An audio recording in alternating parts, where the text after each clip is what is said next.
Oi, tudo bem com você? Meu nome é Lu, do canal Japão, Japão Sim ou Não, e hoje eu gostaria de falar um pouco com você sobre nostalgia, da época lá que começou o movimento Dekasegi. Eu cheguei um pouquinho depois, eu sou do lote 1992, mas só para relembrar um pouquinho.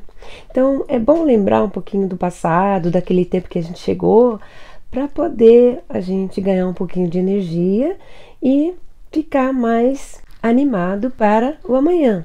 Então eu lembro quando eu estava mexendo nas papeladas para vir para o Japão, o combinado seria que eu trabalharia num campo de golfe. Mas quando a minha irmã soube que eu ia para o campo de golfe, ela logo tratou de arrumar outro emprego para mim e me ajudou a vir para o Japão sem intermédio de empreiteira nem agência de turismo, porque ela disse que trabalhar em campo de golfe seria um pouco difícil para mim, porque eu tenho uma rinite muito forte. E para manter aquele gramado lindo e maravilhoso do campo de golfe, tem que usar muito pesticidas e um monte desses produtos químicos e que não iam me fazer nada bem.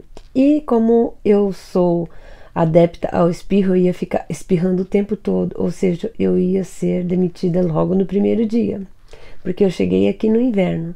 Então, assim, o meu destino foi mudado e eu fui trabalhar na fábrica. Na época que eu cheguei, muitas coisas me impressionaram, assim como muitas coisas impressionaram cada um de vocês em cada região que vocês foram. Eu, por exemplo, eu vim aqui na região de Kanagawa e eu não tinha a menor ideia de onde seria Kanagawa. Aliás, eu nem tinha ideia de nada. Eu me lembro que a primeira vez que eu fui comer num restaurante aqui no Japão foi Negi Miso Ramen, ou como é que era mesmo? Ramen Miso Negi, já até esqueci, mas era um ramen de miso com negi e que foi uma delícia, eu nunca tinha comido.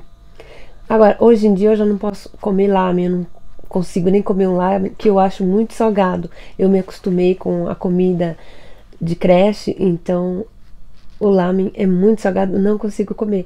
Mas na época eu achei uma delícia, sempre comia. Mas foi a primeira coisa que eu comi assim em restaurante aqui no Japão. Uma das coisas que eu achei assim bastante estranho também foi que eu caí numa cidade que tinha muitos arrozais.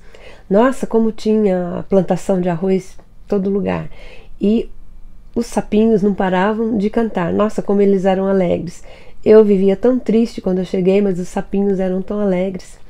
Uma das coisas também que me impressionou, talvez porque era inverno, eram que as japonesas, elas andavam com as saias bem curtas, dobradas, e tudo para mostrar as pernas. E eu sentia um frio terrível. Na verdade, eu queria andar até com cobertor, queria andar enrolada com cobertor de tanto frio que eu sentia. Nossa, o frio, aquele frio terrível. Eu lembro também que na época que eu cheguei, tinham muitos iranianos e paquistaneses e eles viviam atrás das brasileiras. Então a gente trabalhava muito, das 8 às 8 da noite. Mas no domingo a gente tinha que fazer o supermercado para fazer a compra da semana. E era só a gente ir no mercado que eles entravam atrás para tentar bater papo. Aí eles falavam assim pra gente, kawaii, kawaii, e a gente, kawaii, kawaii, e saía correndo, porque eu e minhas amigas, a gente não sabia falar nada de japonês, então a gente também tinha medo, porque já pensou se acontecesse alguma coisa? Quem é que ia socorrer a gente? Kawaii é bonitinha, engraçadinha, e kawaii é que medo, medo, pavor. Naquela época, comunicar-se com o Brasil era só através de cartas e telefone internacional. E a cabine internacional mais próxima da minha casa ficava a 2 quilômetros no meio do arrozal. Gente, domingo fazia uma fileira ali, porque não era só a gente que ia ligar, eram os brasileiros, eram os peruanos e os outros estrangeiros também.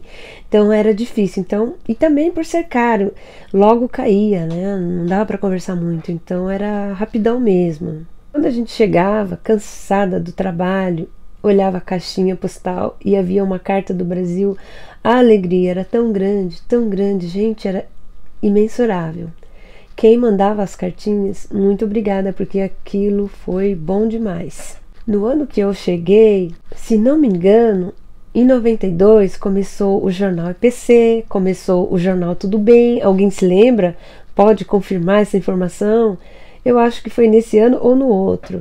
Lojas brasileiras começaram a inaugurar nessa época.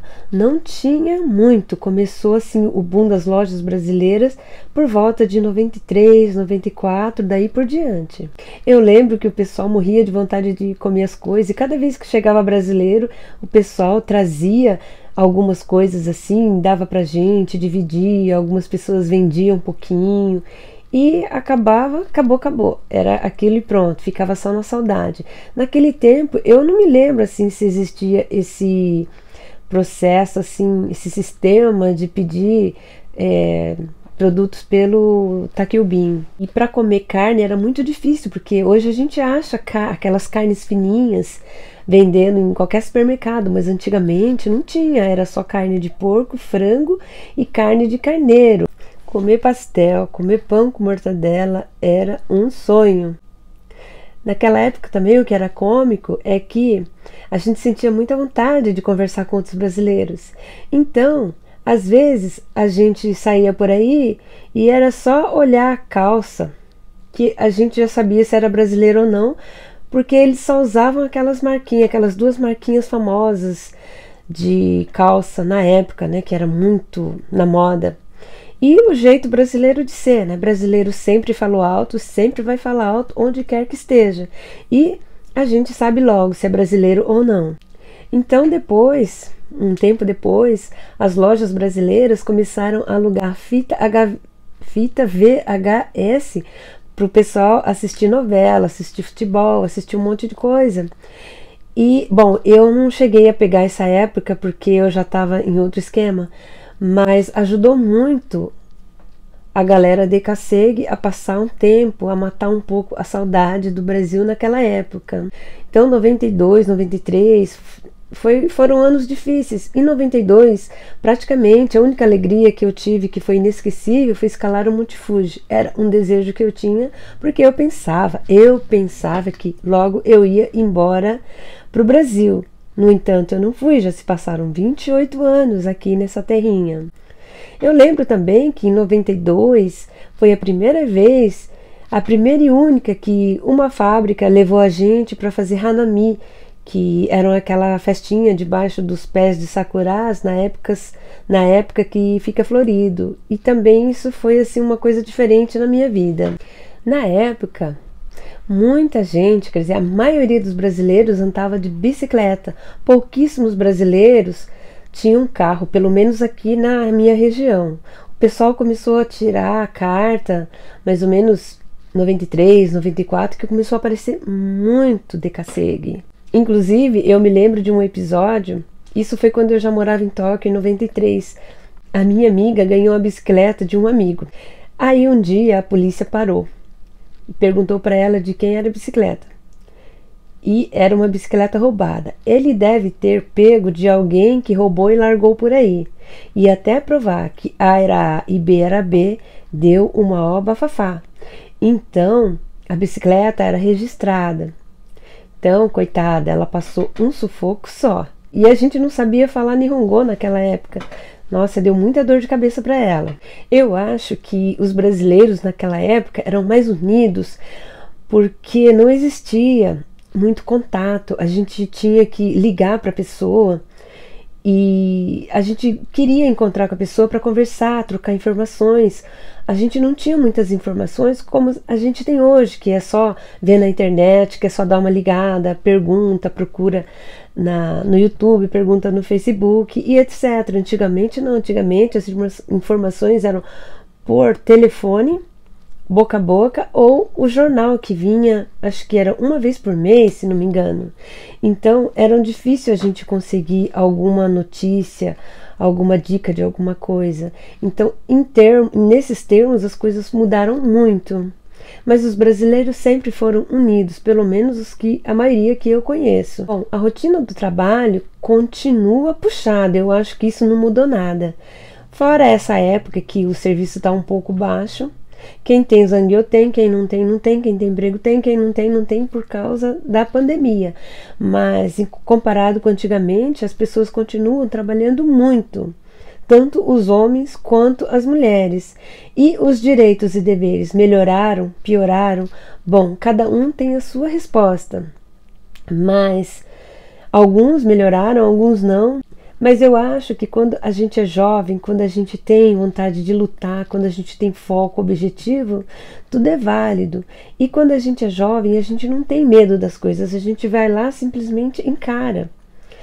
Mas muitos de vocês que, como eu, já são decasseguidos antigos, a gente sabe que a batalha não foi fácil. Muitos, mas muitos venceram. Agora, você que é jovem e tá chegando agora do Brasil, as coisas são bem mais fáceis do que antigamente. Em termos de serviço, eu acho que continua a mesma coisa, mas força aí, tá? Que um dia talvez você vai estar lembrando e falando das mesmas coisas que eu estou falando hoje. Então, por hoje é só e boa sorte para vocês. Obrigada por ter assistido o vídeo.